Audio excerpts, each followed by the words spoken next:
about music? Okay, we could talk about music. Yeah. So I want to talk about. I mean, here's a book I read. It's called "Topics in Jazz Bass Harmony." This was actually written by a person I went to middle school with. So in middle school, I played the viola, and then I think it was sixth grade. They had no bass players. They asked me and another person to play bass, and this book was written by Danny Zeman, he's now a touring jazz bassist, and he was in Buffalo the other day, and I went to see one of his shows. But I want to talk about music theory. So I'm not a Eastman School of Music person, and I've not gone to any esteemed institutions. But I think one of the topics he starts off talking about here, at least for jazz bass, is how to make a bass line. So he talks about essentially the tonic and the dominant. So what do I mean by that? So I think in music, the reason I want to do the segment is to kind of explain what the tonic and dominant is. So it's essentially the first and the fifth, right? So this is way too simple, but if you can understand that Western music is kind of based on intervals. So you're probably familiar that we have like note system like A, B, C, D, E, F, G, right? Like do, re, mi, fa, what was it? Do, re, mi, fa, sol, la, ti, do.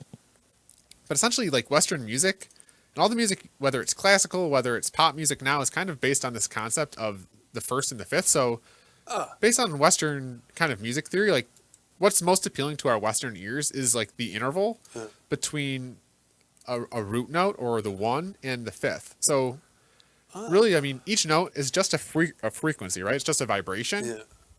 So for some reason in music theory, at least Western, like the difference between the vibration of the root note or the one and the fifth note in a scale, which is the fifth, that is like very pleasant to our Western ears. So almost all Western music, even Taylor Swift, I think she uses like 1-4-5 progression. So literally all her music is just essentially a lot of Western music is just going from 1 to 5, 1 to 5, and vice versa. And really just the song comes in, how do you get there, right? How do you get from 1 to 5? Because essentially your ear almost wants to hear the root note and then also wants to hear it resolve to something, which is the fifth, and vice versa. So how it gets there is like interesting, but really at its simplest level, like Western music is just based on, it's just the first and the fifth, and that interval sounds good to us. And are you familiar with like major and minor scales? I vaguely am. So like major and minor is the same thing. Like a major chord so a chord is just a group of 3 notes. Yeah. In a major chord and minor chord, they both have the first and the fifth, but the only difference is that the third note is different. So in the minor, it's slightly lower than the major, and they say minor is like sounds sad and major sounds happy, but really it's the same. It's the same interval, first and fifth, with a third, and just major and minor is just dependent on what that third is, what the vibration level it is. But it's interesting because like gamelan music, which was developed not in the West, like doesn't even have the first or the fifth. So they have like completely different intervals. Yeah. So it's just interesting how different cultures like develop their music. And really music is just vibration. So it's interesting that that this just sounds good for some reason to human ears. I was always like, okay, if we ever do meet aliens, would they like music? Would they find music appealing?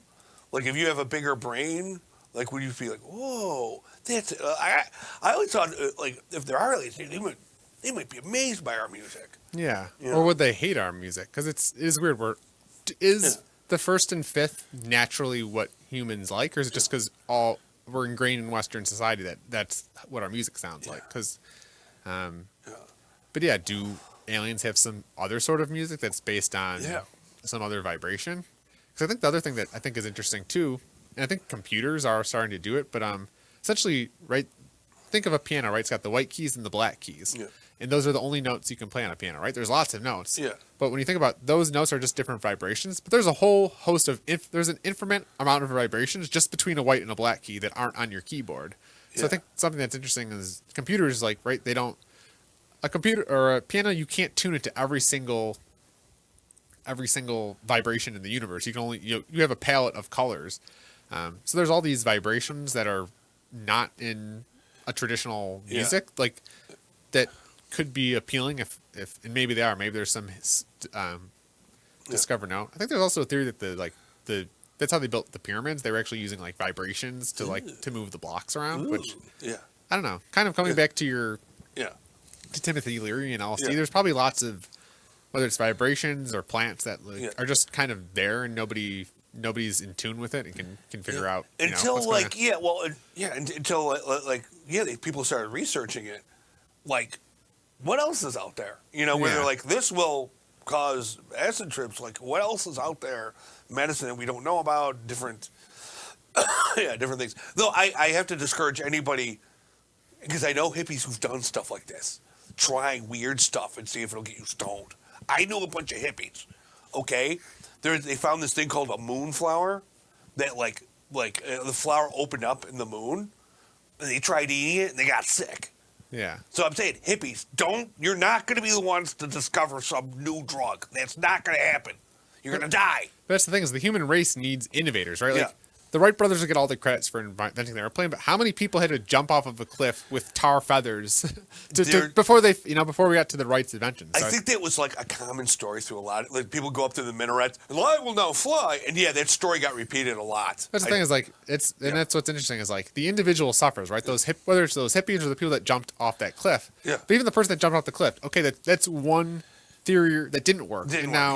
Like, I think it's was it Thomas Edison that invented the light bulb, right? He invented the light bulb, but what doesn't get talked about is the thousands of times before that he was sitting there in the dark trying to get things to work. So it actually, there's a good quote somewhere about the human race, like individually you suffer whether you jump off a cliff, but in the human knowledge it just stacks on top of each other. So even if you fail, so you kind of need the hippies that try the wildflowers, because then, especially back in the caveman days, then the tribe knows, okay. Joe the hippie ate that flower, he died. Now we're not going to eat that flippy. So actually the hippie dying, or the tribe person that dies, actually saves so many people, because now he's created knowledge that we shouldn't actually. Yeah, like the actual history of flight is actually the history of people falling off of things. Yeah. Before you can talk about the history of flight, you can talk about the history of crashing. Yeah.